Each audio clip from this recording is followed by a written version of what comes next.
Pessoal, então, boa noite. A gente vai começar hoje a unidade 2, que é a unidade sobre a dignidade da pessoa humana e sobre fundamentos dos direitos humanos, que são dois conceitos relacionados. Quando a gente fala de dignidade humana, a gente está falando, por consequência, de uma discussão sobre os fundamentos dos direitos humanos.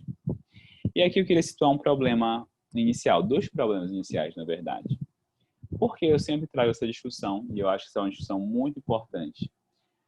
Porque normalmente vocês já usaram esse conceito de alguma forma, em algum momento ao longo do curso, ou ao longo do estágio, ou ao longo, enfim, e vocês já utilizaram muito frequentemente a expressão dignidade da pessoa humana para dizer que uma situação viola a dignidade da pessoa humana, ou que algum direito é necessário à dignidade da pessoa humana, enfim.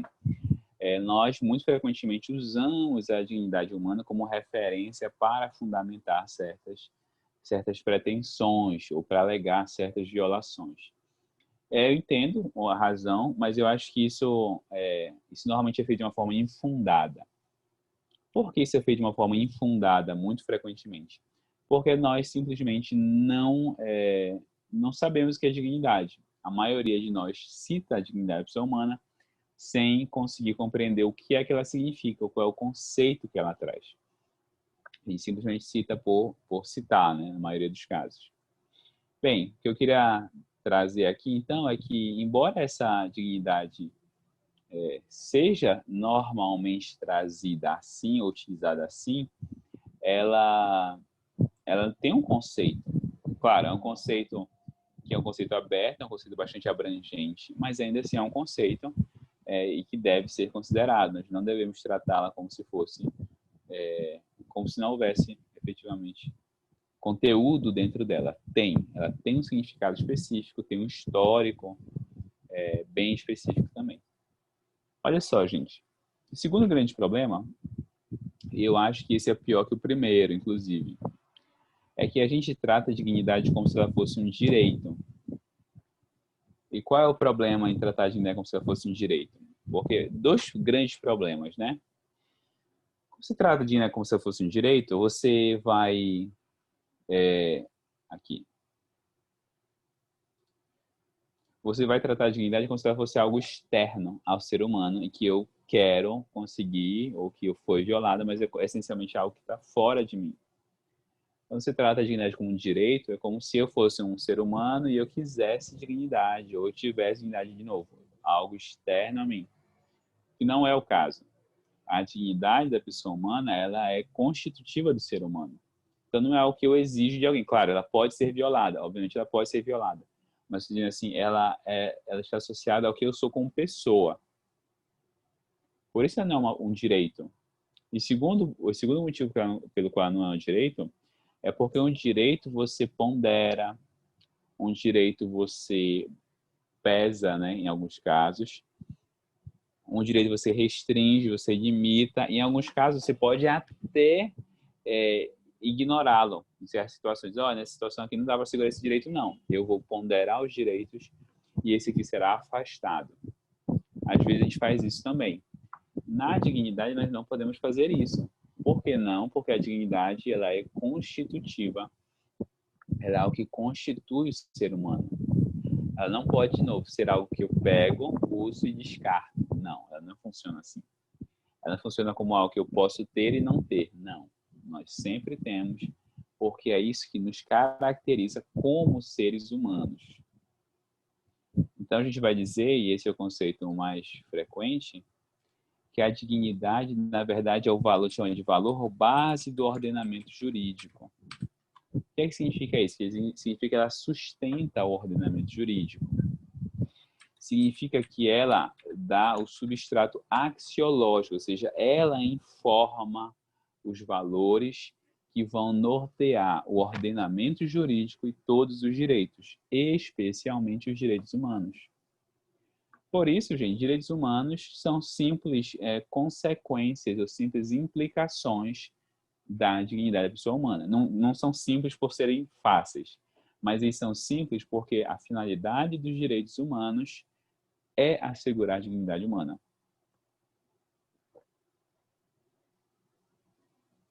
E quando eu analiso de novo o fundamento desses direitos, eu analiso, um dos pontos que eu vou analisar é a dignidade da pessoa humana.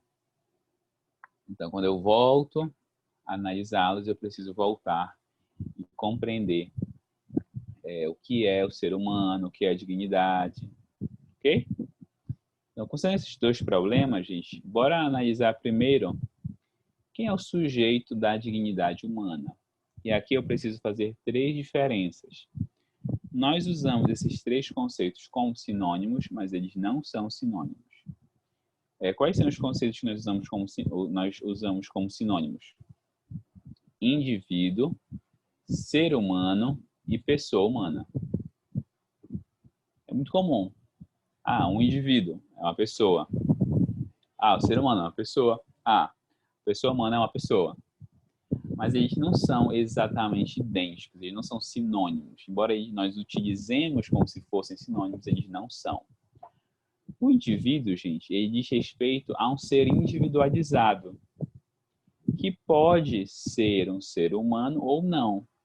Quando eu digo assim, este cabo, eu peguei esse cabo de um bolo de cabos. Tinha um monte de cabos iguais, eu peguei esse aqui.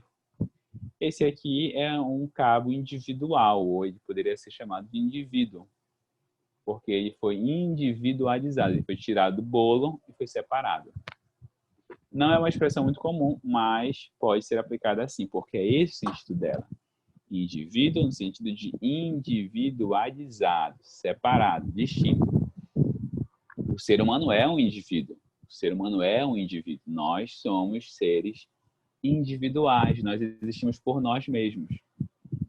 Você não existe apenas como membro da sua turma, ou como membro da sua família, ou como membro, sei lá, da sua vizinhança. Você existe por si só. Então, o ser humano é um indivíduo também. Não é a mesma coisa. Segundo, ser humano, gente, ser humano é um conceito que nós utilizamos para fazer referência à dimensão biológica. Como assim biológica, professor? O ser humano é uma referência ao quem nós somos biologicamente identificados. Então, o ser humano é um animal, ele é do reino animal, ele é um mamífero, ele é um primata, dentro do primata ele é da espécie tal, e dentro da espécie tal ele é da subespécie Homo sapiens sapiens. O ser humano, então, é um conceito biológico. Nós usamos, claro, em outro sentido, mas em essencialmente conceito biológico. Qual é o conceito que nós usamos aqui? Dignidade da pessoa humana. Assim, professor, eu sempre achei que esse fosse um conceito repetitivo. Eu sempre achei que esse conceito fosse um conceito que era redundante. Porque pessoa humana, por que a gente não chama de dignidade humana? E sim, dignidade da pessoa humana. Gente, porque a dignidade da pessoa, a dignidade é um atributo da pessoa humana. Quando eu falo pessoa humana, eu me refiro a um conceito moral. Não é moral no sentido de certo e errado, tá? É moral no sentido de atributos morais do ser humano. O ser humano tem certas características que o definem, e essas características que definem o ser humano fazem ele um ser digno. Não é porque eu sou um primata, mamífero, eu sou mamífero, primata, que tem um polegar opositor, e sou ereto e ando ereto. Não, não é isso que me define como ser digno. Esse é um ponto importante. O que me define como ser digno, afinal de contas? É o meu corpo? Não. Sei lá, minha altura, a forma como Não, nada disso me define como ser digno. Existem certos atributos que me tornam digno, que é esse o ponto que nós vamos chegar aqui, tá bom? O ser humano, quando eu digo ser humano ser digno, eu estou dizendo que o ser humano ele é melhor que este mouse. O ser humano é melhor que este mouse. E ele deve ser tratado de uma forma melhor que esse mouse. Por isso, nós nos referimos como dignidade da pessoa humana. E nós vamos ver daqui a pouco, né, que você vai dizer, professor, mas toda pessoa é humana. Não. Originalmente, nem toda pessoa é pessoa humana. Existem outras pessoas que não são humanas. Se dizer pessoas jurídicas, também. As pessoas jurídicas são pessoas que não são humanas. Mas o conceito de pessoa, ele não nasce no direito e nem na filosofia. O conceito de pessoa nasce na teologia. Mas, antes de entrar nesse ponto, eu queria propor para vocês um caso, tá bom? Deixa eu ver quem é aqui. Juliana, tá bom? O caso, para a gente pode ficar um pouco estranho, porque a gente não tem convívio com o trem, né? Mas o caso ele é classicamente posto dessa forma, então eu vou colocar dessa forma também. Então, olha só, Juliana, você vai ser usado como exemplo hoje. A Juliana está lá na beira de uma linha férrea, tá bom? Dos trilhos de um trem. E aí, já ouviram esse dilema, o chamado dilema do trem? Ou o problema do trem? Não? Vou dar como exemplo, depois vocês dizem se vocês conhecem ou não. Você está do lado do trem, e aí, gente, tem um... Esse problema tem algumas variações, né? Esse aqui é uma das mais conhecidas. Tem uma pessoa perto dela, né? O problema original é de uma pessoa gorda. Se depois ficou politicamente incorreto falar gorda, a gente fala assim, é uma pessoa que está com uma mochila enorme nas costas. Pessoa que está lá com um monte de peso nas costas. Tá. A Juliana então, está do lado da linha férrea, tem uma pessoa com uma mochila cheia de coisas nas costas também perto dela. Então, pertinho da linha férrea. E aí está vindo um trem lotado, 100 pessoas dentro do trem, mulheres, crianças, idosos, famílias e tal, dentro do trem, 100 pessoas. E esse trem não deveria estar passando aí. Por que não? Porque a ponte caiu. A ponte caiu e tem um precipício embaixo. Então, o trem vai passar, não vai ter a ponte, ele vai cair e as 100 pessoas com certeza vão morrer. As 100 pessoas com certeza vão morrer. Mas tem uma forma 100% garantida de não acontecer isso. Se a Juliana empurrar a pessoa gordinha com mochila no trem, nos trilhos do trem, o trem bate nela e para. Obviamente, a pessoa lá com a mochila vai morrer. Vai morrer. Mas a Juliana vai salvar 100 vidas. Pergunta, Juliana, o que você faz neste caso? Nossa, eu vou ter que decidir isso. Vai ter que decidir isso. E aí? É uma questão muito delicada. Muito dedicado. Como o senhor falou, cada ser humano tem seus valores, a sua individualidade. Complicado eu sei que realmente é um número bem maior de pessoas, mas a vida daquela pessoa, né, do gordinho é importante também. Olha só, Então, essa é algo perfeita. Essa é uma boa saída. Olha só, a Juliana argumentou bem. E aí, pessoal, os demais empurrariam a pessoa ou não empurrariam?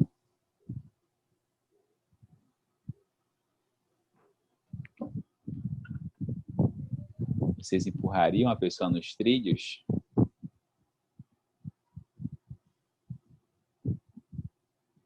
Ou seja, o João iria empurrar a pessoa nos trilhos. Gente, esse é um caso, como a Juliana bem apontou, esse é um caso muito difícil de resolver. Tem uma resposta única? Não tem. A gente vai começar a ver uma possibilidade de resposta, tá? A gente vai encontrar a resposta kantiana para esse caso, que não é a única, tá bom? Mas é uma resposta bastante forte, bastante utilizada. Gente, mas antes de chegar lá, deixa eu contar um pouquinho sobre o histórico da dignidade humana, porque ela surge em um contexto bem específico. Gente, a dignidade da pessoa humana, ela surge no período medieval, essa ideia, né? Pelo menos a ideia de dignidade.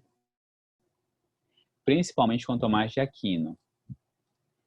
E aqui é engraçado, a gente vai ter que retomar um pouquinho, porque a gente está no direito, né? Só que a dignidade não surge no direito. Ela começa, na verdade, na teologia, vai para a filosofia e depois chega no direito. muito interessante como as coisas funcionam, né? Elas começam lá atrás, quando a gente vê, ela chega no direito. Então, a ideia de dignidade, pessoa humana, começou na teologia, foi para a filosofia e depois chegou no direito. Então, é só. A Idade Média começa a desenvolver a ideia de pessoa, que no latim é persona. Tá?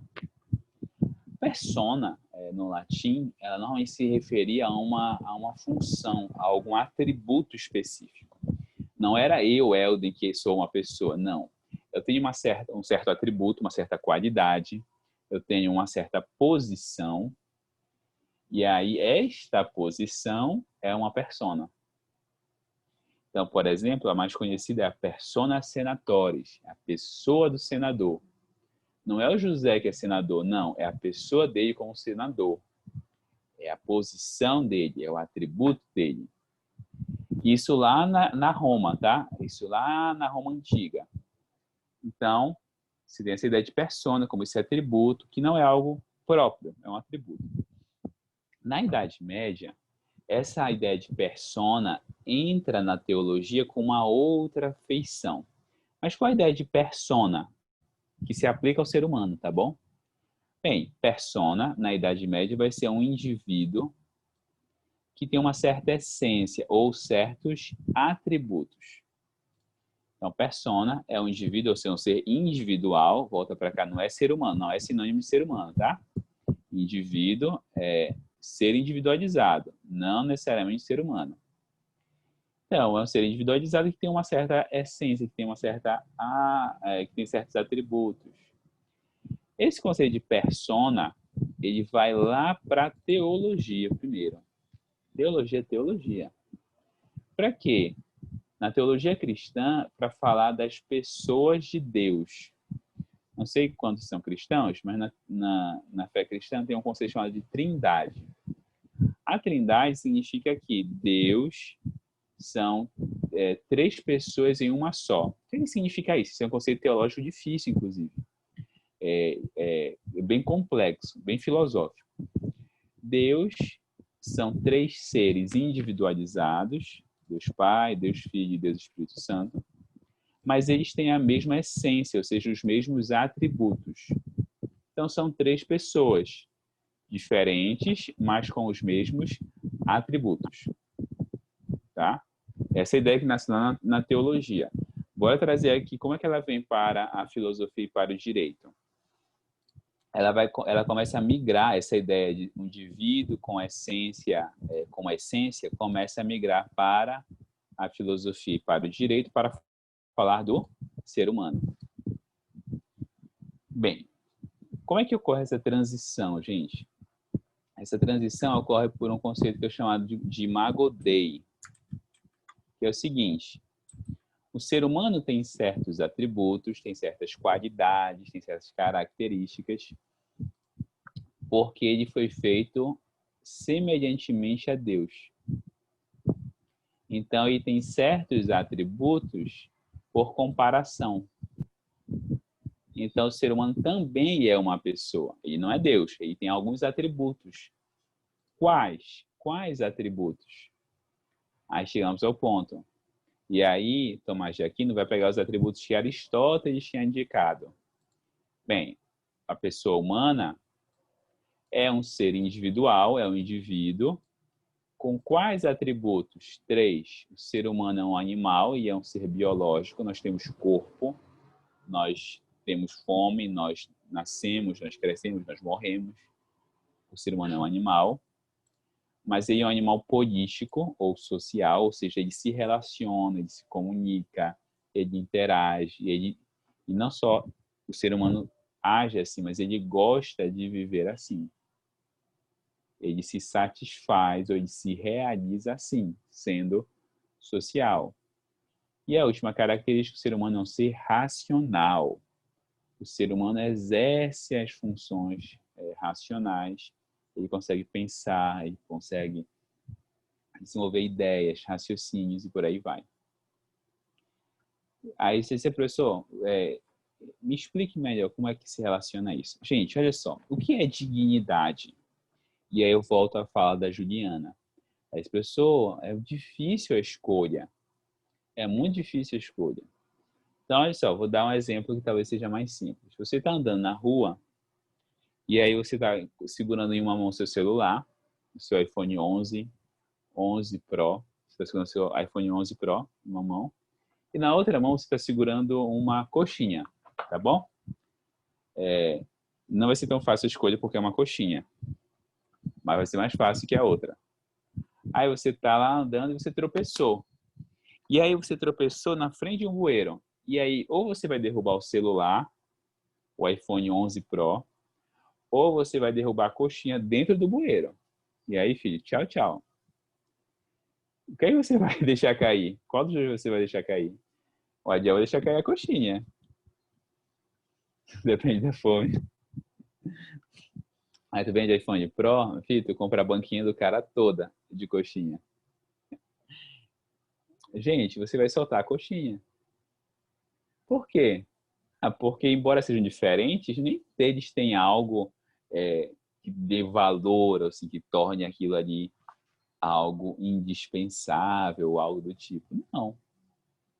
Aquilo ali, enfim, pode até, em certo sentido, né? Em certo sentido, até descartável. Né? Então, assim, eu vou comer, então caiu, eu compro outra. Ah, caiu aquela, vou lá e compro outra. Paciência. Oi? O ser humano não é assim, gente. O ser humano, aí vem a ideia de dignidade. O ser humano ele tem atributos que tornam ele um ser totalmente único. Eu brinco que essa é a minha aula de coaching. É para você sair aqui se sentindo bem. Porque a minha aula de dignidade pessoa humana é lembrar você que você é um ser insubstituível. A coxinha é substituível, o iPhone 11 é substituível, mas você, não. Você é alguém único. E é sério, é isso mesmo que significa a dignidade da pessoa humana. É que o ser humano tem atributos que o tornam totalmente diferente de qualquer outra coisa. Não existe nada no mundo que vá ter o valor de um ser humano. É isso que é dignidade. E aí vai dizer, aqui no que é que torna o ser humano um ser único? É essa conjugação de três fatores. Então, por exemplo, você tem lá um dog. Doguinho, ele é um animal, ele é um ser biológico. Ele vai nascer, vai crescer, vai se alimentar e tal. Enfim, vai ter toda a chance biológica. Você pode até dizer que ele é um pouco social, embora ele não seja nesse sentido aqui, porque social, no sentido de ser político, é no sentido de você se realizar em sociedade. É você se comunicar, trocar ideias, desenvolver o seu raciocínio. Então, assim, é algo mais profundo. Mas vamos supor que você dissesse, professor, não, meu cachorro é um pouco social. Tá, ok. Mas aí não é racional. Isso aí não é. E nenhum outro objeto ou coisa ou ser que você encontre no mundo vai somar essas três características. Só o ser humano. Só o ser humano. Então, gente, apenas o ser humano tem essas três características. Qual é a consequência disso? Ele não deve ser confundido com os demais seres. Não deve. Por que não? Porque ele é, atenção à palavra, qualitativamente diferente. Se eu trocasse lá o dilema do trem para a Juliana e dissesse assim, olha, Juliana, tem uma opção. Tem um trem carregado de, sei lá, um trem carregado de barras de ouro, que valem mais do que dinheiro, diria Silvio Santos. E tem o gordinho lá, ou a pessoa com a mochila lá na frente, pronta para ser empurrada. Você pode empurrar ele para derrubar o trem e pegar as barras de ouro? Resposta, eu não vou nem perguntar, porque eu não quero, às vezes eu fico com medo de ouvir a resposta. Mas você não pode empurrar a pessoa. Você não pode empurrar a pessoa. Por que não? Jamais, Porque professor. exatamente. Porque o ser humano ele é qualitativamente, ele tem qualidades que o tornam mais valioso que qualquer objeto. A gente vai ver daqui a pouco que Kant se apropria em parte dessa ideia, tá? Kant vai ter um raciocínio parecido com esse no final. Essas ideias aqui, gente, Tomás de Aquino, são historicamente muito importantes. São elas que abrem o caminho para essa compreensão, tá bom? Mas a ideia que a gente usa hoje, predominantemente no direito, é o argumento que a gente chama de argumento kantiano, tá bom? É o argumento moderno da dignidade humana. Esse aqui é o que a gente vai usar. Até agora, o que a gente conseguiu já entender dessas características que eu trouxe até aqui, gente? A dignidade humana, ela é associada a certos atributos que não são atributos físicos do ser humano. São atributos, a gente chama de atributos morais. É uma conjunção de características que o ser humano tem. E aqui tem um ponto, gente, só para a gente finalizar essa primeira parte da aula. Tem um ponto. Se vocês forem pensar, se vocês forem parar para pensar, todos os direitos humanos que nós temos, eles se relacionam a uma dessas três características. Por exemplo, vida é o ser biológico, o ser humano é um ser biológico, por isso ele quer preservar a sua vida, a integridade física, por exemplo. Deixa eu pensar aqui. Direito do trabalho. Direito do trabalho, tem relação, tem sim. Preservando as relações sociais que o ser humano, das quais o ser humano participa. Liberdade de expressão, professor. Racional. A liberdade de expressão é a forma que eu tenho para expressar as minhas ideias, as minhas opiniões, por aí vai. Então, percebam o ponto que eu estou batendo. O núcleo da dignidade humana é o que fundamenta os direitos humanos. Mas a gente vai desenvolver mais em Kant, tá bom? Para ficar mais próximo do que é hoje. Por enquanto, até aqui. Ficou claro, gente? Até aqui deu para entender? Sim? Sim, professor. Perfeito. Sim, professor. Então, bora fazer aquela pausa de 10 minutos e a gente volta para a segunda parte, tá? A gente volta às 7h45, tá bom? Vão lá, bebam uma água e já retornam.